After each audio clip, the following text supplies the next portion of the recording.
Time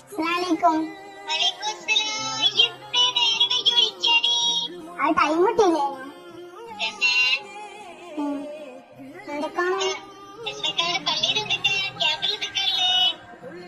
ക്യാമ്പില് പ്രസംഗം ഇന്ന് ഞാൻ മഗ്‌രിബിന് ശേഷം പ്രധാന പ്രസംഗമൊക്കെ നടത്തും. ഓ ഉമ്മ, ഞാൻ പിന്നെ അതൊരു ഇമ്പോർട്ടന്റ് കാര്യം പറയാൻ വിളിച്ചതാ. ഉമ്മക്ക് ഇപ്പൊക്കെ വേണ്ടി ഞാനൊരു സ്വർഗത്തിലൊരു കൊട്ടാരം ഉണ്ടാക്കി വെച്ചത്. ഉമ്മക്ക് ഇപ്പൊക്കെ വേണ്ടിട്ട് ഞാനൊരു സ്വർഗത്തിലൊരു കൊട്ടാരം ഉണ്ടാക്കി വെച്ചത്. കരയല്ലേ?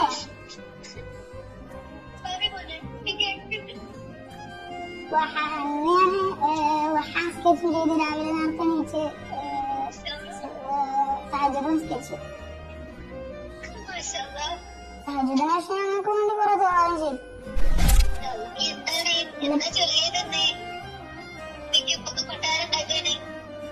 കുറെ ദുആ ചെയ്തു. കൊട്ടാരം ഉണ്ടായി വരും. വഹാക്കായിട്ട് തന്നെ കുറെ ഒരു വാതിൽ തന്നെ ഉണ്ട് സ്വർഗത്തിലെന്ന് പറയുന്നത്. പതിവായി നിസ്കരിക്കുന്നവർക്ക്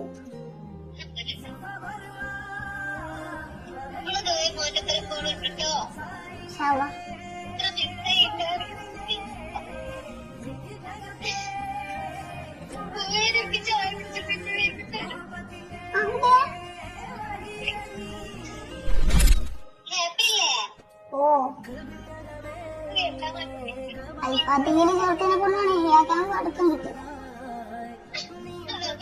ഇവിടെ മോയിൻസാറൊക്കെ ഉണ്ട്.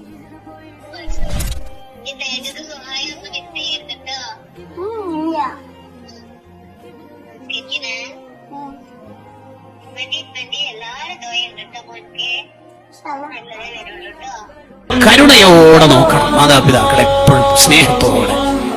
അവരെ കരുണയോടെ നോക്കുന്നത് തന്നെ ഹജ്ജ് ഉംറ ചെയ്ത കൂലിയാണ്.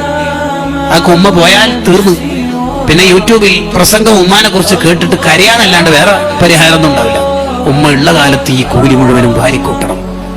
നമ്മുടെ ഉമ്മ നമ്മുടെ വീട്ടിലുണ്ടാവുക എന്ന് പറഞ്ഞാൽ അതിന്റെ അർത്ഥം ലോകത്തെ മുഴുവൻ ലൈറ്റും നമ്മുടെ കണ്ണിലുണ്ടെന്നാ. ഉമ്മ മരിച്ചു എന്ന് പറഞ്ഞാൽ അതിന്റെ അർത്ഥം ഇനിയൊരു ലൈറ്റും നമ്മുടെ കണ്ണിലില്ല എന്നാണ്. വീട്ടിലെ CFL ഓഫ് ആക്കി എന്നല്ല, സൂര്യന് അസ്തമിച്ച പോലെയാ. ഇനി ഒരു പ്രശ്നം ആരോടെ പറയാ? ഒരു തണുപ്പുള്ള കൈ നമ്മുടെ നെറ്റിത്തടത്തിൽ വന്നിട്ട് പേടിക്കേണ്ട മനോന്മയില്ലേ മോനിക്ക്, ഇങ്ങനെ പറയാൻ ഒരാളുണ്ടാകുന്നത്ര കാവൽ നമുക്ക് വേറെ എവിടെ കിട്ടുക? വേറെ ആരോടാ ഇത് പറയാ? പനിയൊക്കെ വന്ന കാലത്ത്, കുഞ്ഞിളം കാലത്ത് ഉമ്മ ഇടക്കിടേ വരും നമ്മുടെ അടുത്ത്. നെറ്റിയിൽ ഇങ്ങനെ കുറവുണ്ടാവാണ്. അന്ന് രാത്രി ഒരു തരി ഉമ്മ ഉറങ്ങിയിട്ടുണ്ടാവും. അതിന് ഉമ്മക്ക് ഉറക്കം കിട്ടും.